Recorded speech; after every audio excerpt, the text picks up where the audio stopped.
19ኛ የሚገርም ነጥብ ነው። በጣም የገረመኝ ነው። አንድ እህታችን እንዲህ ትላለች፣ በዲኑ ጠንካራ ሆኖ ቀረበኝ፣ ሐዲሶችን ይልክልኛል፣ ይመክረኛል፣ የደዕዋ መድረጎችንም አንዳንድ ጊዜ ይመራል።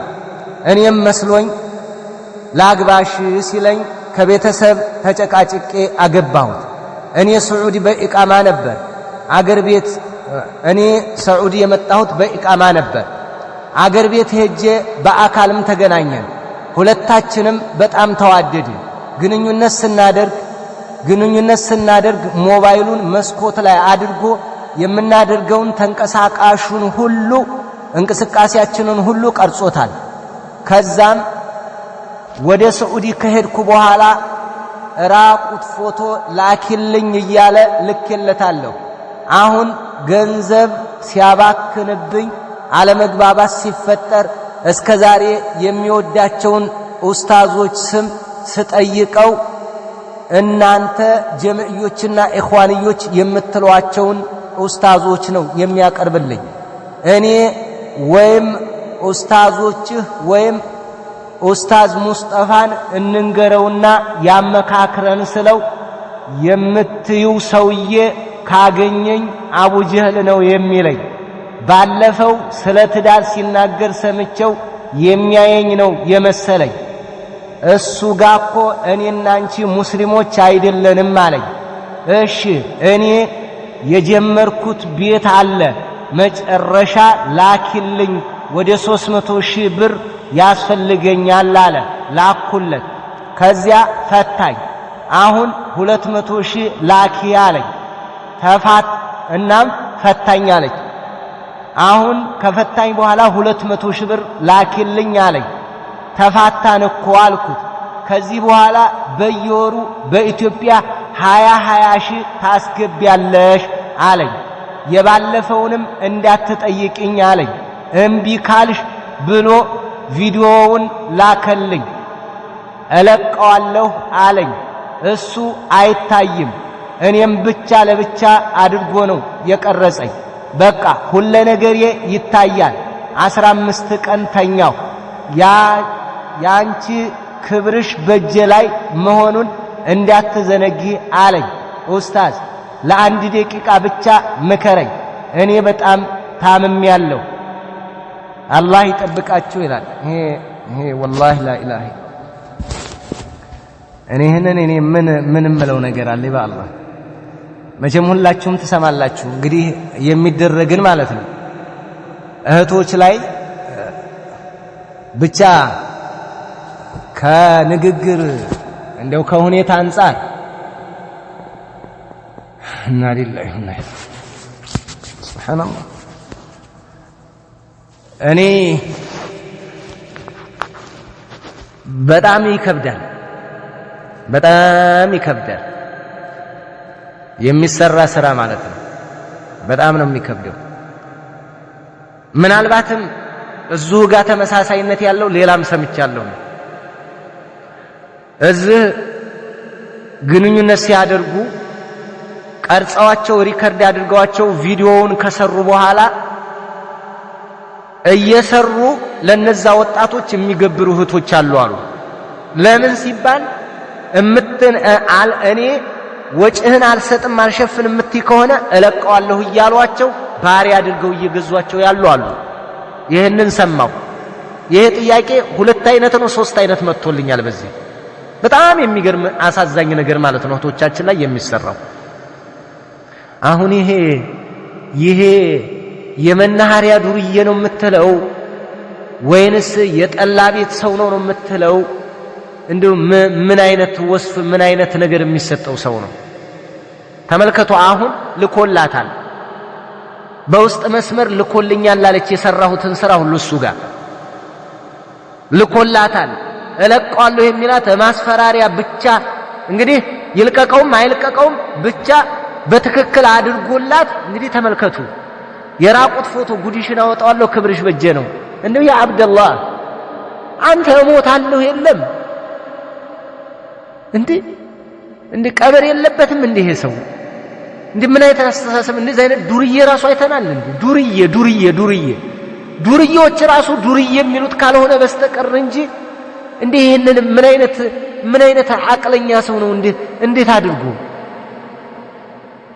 ማለት እኔ የመናገሩ አሁን አቅሙም የለኝም፣ ግን በጣም ውስጥ ነው እንትን የሚለው የሚሰብረው እና እንደ ነገር እኔ ላንቺ መመክርሽ ሌሎች እህቶችን ያደረጓቸው በዝሙት ነው ሪከርድ ያደረጓቸው።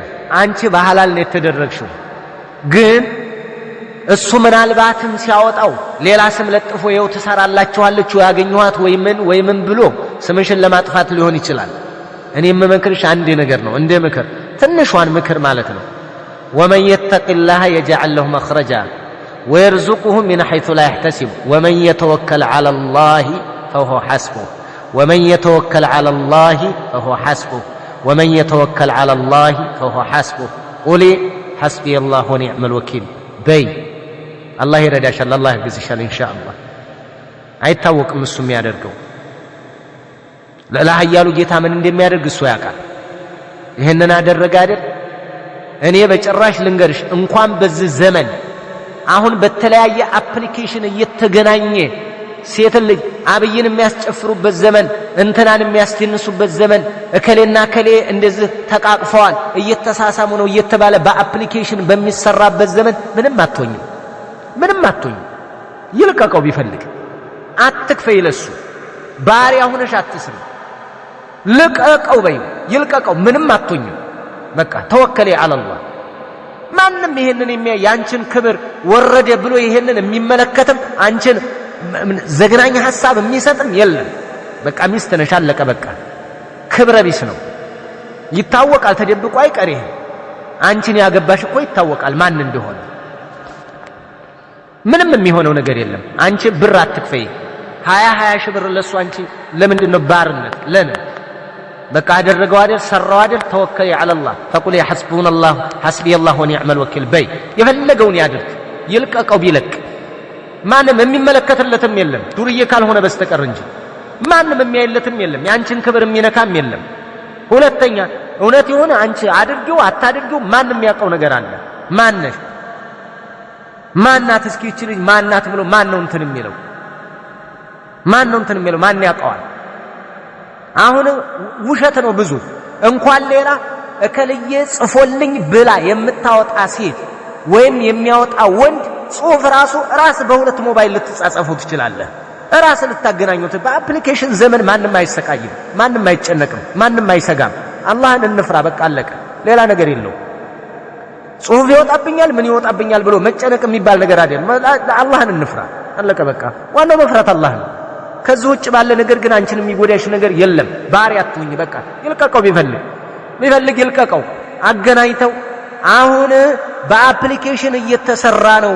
ማንም ማን ይصدق هذا الرجل هذا الخبيث እንደዚህ አይነት ቁሽሽ ያለን ይሄንን እንደ መበቀያ አድርገው የሚጠቀሙ አሉ። አሁን ራሱ እንደው ጥሩ ሰዎች የምትሏቸው ጥሩ ሰው የሚባለው ይሄንን በቀል የሚበቀላል። ምን العجب የሱን ሪከርድ እንትን ይሉና እለቀዋለሁ ጉድ ነው መሰራሽ ላ ኢላሃ ኢላላህ። እናንተ ከአቅላችሁ ሁኑ እንጂ እንደው ለአላህ ብላችሁ ላ ኢላሃ ኢላላህ። ይህ የዱርዬ ወጣለት ዱርዬ እኮ ባህሪ ነው። አሁን እናንተ ቲክቶከር አራቅሽ ምን ከቲክቶከሮቹ በላይ ሆነ እንደዚህ አይነት አካል። ኢና ሊላሂ ወኢና ኢለይሂ ራጂዑን። እንደዚህ አይነት ሰው ነው እንደ ቲክቶከሮችን እንትን የሚለው። እንደዚህ አይነት ነው እንደ ዩቲዩበሮች እንደዚህ ያጠፋሉ። ይሄድ ትደልቃለች፣ ይሄድ ምን ትላለች እያልክ አንተ ነው የምታወግዘው። አንቺ ነሽ የምታወግዘው። ጓደኛሽን ወንድምሽን እለቀዋለሁ። አላህን አትፈሩ። ምን የምታመጡት ነገር አለ? ምን የሚቀየር ነገር አለ? ምን የሚሆን ነገር አለ? ለመድረስ ነው? ምን ለማምጣት ነው? ምን ለመሆን ነው? በስ እሺ የሰው ክብር ሾቅ አደረጋችሁ። እስኪ ምንድነው ትርፉ? እስኪ ለቀቀው። ይሄ ሰው ምንድነው? የህሊና ቁስል አይለቀው። አንቺ አላህ ያግዝሻል። በሐላል ምን ሆንሽ? በቃ እኔ እንደው ሁሉም ጋር የሆነ እንደዛ አይነት ነገር ብዙ ጊዜ ይደርሰኛል። አሁን ሌላ ጽሁፍ ብዙ ይደርሰኛል። ምን አይነት ሁሉንም ከመዘርዘር ትልቁን ስናገር ትንሹም አብሮ ይገባል ከሚል አንፃር ነው እንጂ እለቀዋለሁ አለችኝ እንዴ እኔ لا حول ولا قوة إلا بالله إنا لله وإنا إليه راجعون እንጋባለን ትሉና ታወሩ ትዘካዘኩና እማይሆን ሲሆን እለቅልሻለሁ የሰለፍያ ሽፋን ተሸፍናችሁ ከሆነ እኔ አላቅም ይሄ ጀዝባነት ነው ይሄ ዱርዬ ራሱ ዱርዬ የሚላችሁ የዱርዬ ባህሪ የአጭበርባሪ ባህሪ ምንም አይነት ህሌና የሌለው ሰው አውዙ ቢላህ በምን እንደሚገለጽ አላቅም እኔ ይሄ አደባለሁ እኮ ሴት አደባላት ወንድ አደባለሁ በቃ እስኪ እንደው ትዳር ነው አባቶቻችን ራሱ አላደረጉም እኮ ሰው እንዴት ከአምይ በታች ይወርዳል ሰው ቃል አላህ እያለ ከአምይ በታች ኃጢአተኛ ነን ሁላችንም ኃጢአት ወንጀለኞች ነን ንጹህ አይደለንም ግን አላህ ይሸፍንልን አደባባይ ላይ እንዴት ለማውጣት የሌላ ኃጢአት አንቺ ሰው ኃጢአት አውጥተሽ ትወጫለሽ እኮ አንቺ አላህ ያጋለጠ እቤትሽ ከጓዳ ያወጣዋል ትዋረጃለሽ ብታዋርጅ ምናልባት ብታዋርዳት ትዋረዳለሽ ብታዋርጁ ትዋረጃለሽ ለአላህ ብለሽ ዋጥ አታደርገውም አንተ እንዴ አላሁመ اغفر لنا ማለት ይያለ ለህዝብ መርጨት የሚባለው ነገርስ ምን አመጣው ምን አይነት ይሄ ስልጣኔ ነው ጥሩ ሰው መሆን ነው ብልህነት ነው በቀል ነው ምን የሚባል ነው ምን ትበቀላል አሁን እቺነት ስንት ደምታ ስንት ለፍታ ስንት ታግላ ከአረብ ሴት ጋር ፍዳዋን አይታ የሰበሰበችውን 300 ሺህ ብር ምጥጥ አርገህ በላ 200 ሺህ ብር ላኪ አልካት በየወሩ የገቢ ምንጭ እንድትሆን አደረካት እንደው አንተ በሞት ታምናለህ በቀብር ታምናለህ እንደው ቢላሂ አለይክ لا حول ولا قوة إلا بالله إنا لله وإنا إليه راجعون